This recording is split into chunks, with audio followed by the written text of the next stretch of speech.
Today's video is going to be a little different because I'm not going to be ranting about something I've read on the news. Because to be frank, the only thing in the news at the moment is politics, and I think we can all agree we're sick to fucking death hearing about it. So instead, I'm going to be doing an album review, which is going to be challenging because the only thing I've got on me that can play music is my phone, which is otherwise engaged. So I'm going to review an album, but I'm not going to let you listen to any of it. So the album in question is 13 Steps by local rockers Jess's Divide. And if you've watched this channel before, you'll know that I'm a huge fan because not only are they fantastic musicians, they're also three of the nicest guys you could ever hope to meet. So let's begin with what's missing from this album. And that's that there should be a warning on the cover saying, under no circumstances, if you are male, should you attempt to sing along with this album. Because the first song, Bad Decisions, which is an absolute belter, well, I tried to sing along to it, forgetting that the lead vocalist in JD, a lovely chap called Cy, he can hit notes which are fucking unnatural. I swear, half of this album is probably only audible to dogs. So yesterday, I was in the car, the album starts, and I tried to sing along. Now my vocal cords are having none of it, so I ended up coughing and retching and thinking I was going to pass out. Now that's not the fault of the album, that's me being a dick. The lead vocalist in Jess's Divide is a guy called Cy. I have no idea how he hits those notes. I mean, he's got kids, so his bollocks must work. The only other male singer who I know of who can get that high is Rob Halford from Judas Priest.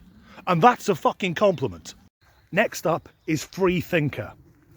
And if you like driving your car like this, that song's for you. It's got a great beat and it's about conspiracy theorists. And I think we can agree over the last 2 years we've heard enough from them, so it's nice to hear the band taking a casual swipe at them. It's not the first time they've done it either. They also had a song called Flat Earth Baby.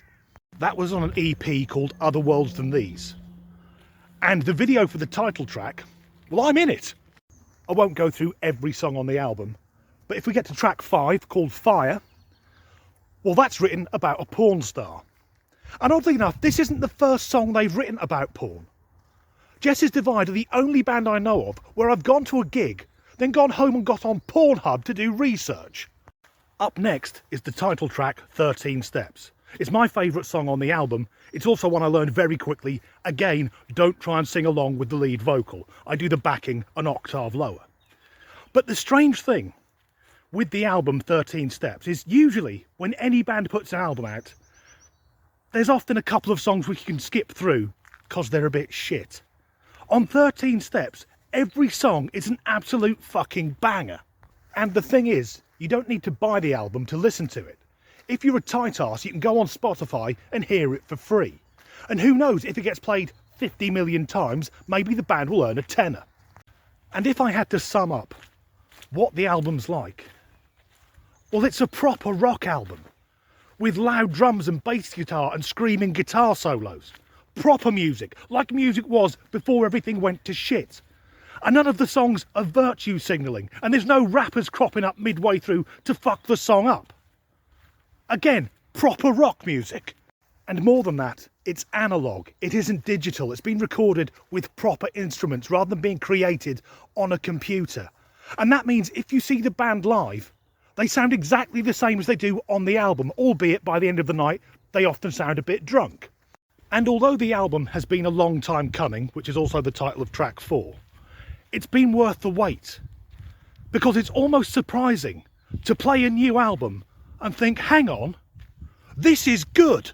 It's also increasingly rare to find an album you can sort of get lost in. Before 13 Steps, I think the last one would have been Dancing in Hell by Elaine. These rare albums where you can listen to it all the way through and then just listen to it again.